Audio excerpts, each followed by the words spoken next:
20 Steps to Better Self-Esteem. Step 10. Say hello. Acting confident leads to feeling confident. One reason for this is other people more readily respond, which increases positive interactions. Many people with low self-esteem wait for others to make the first overture.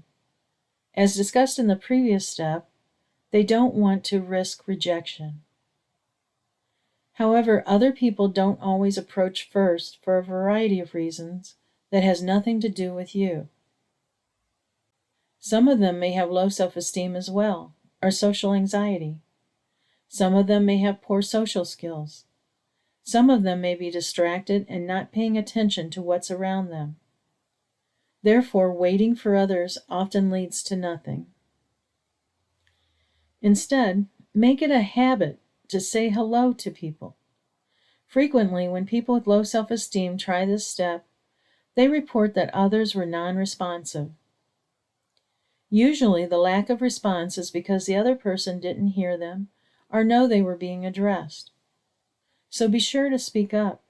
Don't just mumble, "Hi." If you know their name, use the name. Make sure you are heard.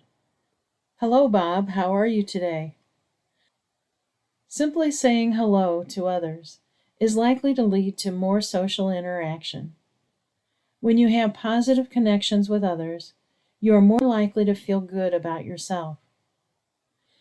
However, at this point, these steps are focused on increasing positive interpersonal interaction, which continues to base your self-concept on the external, how others act towards you, which can't always be controlled in your favor.